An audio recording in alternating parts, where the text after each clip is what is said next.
10-15 కేజీలు ఎక్కువ ఉండే వారికి షుగర్ వ్యాధి వచ్చే అవకాశం 80% పైబడి ఉంది అని శాస్త్రవేత్తలు చెప్తున్నారు. మరి లావయ్యే కొద్దీ షుగర్ ఎందుకు వస్తుంది?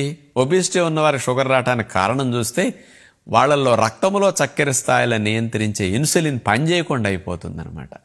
ఇప్పుడు బాగుంది లేని తిరుపతి లడ్డు ఒకటి తినేశారు, చాలా కమ్మగా అనిపించింది. మీ ఆత్రత చూసి పక్కవారు కూడా వారు తినే లడ్డు మీకు రెండోది ఇచ్చారు. మొదటిసారి తిన్నంత ఆనందం రెండో లడ్డు మొత్తం తినేసరికి ఉంటుందా? చూడండి, లడ్డు మోతాదు పెరిగేసరికి రుచి మోతాదు ఆస్వాదించే అనుభూతి ఎట్లా తగ్గింది. మూడో లడ్డు తిన్నారు, అసలు తీపి లేకుండా నోరు చేదైపోతుంది. అందుకే లడ్డు మోతాదు పెరిగే కొద్దీ రుచి మోతాదు తగ్గినట్లే శరీరం పెరిగే కొద్దీ ఇన్సులిన్ పనిచేయటం తగ్గిపోతుంది. దాన్నే ఇన్సులిన్ రెసిస్టెన్స్ అంటారు.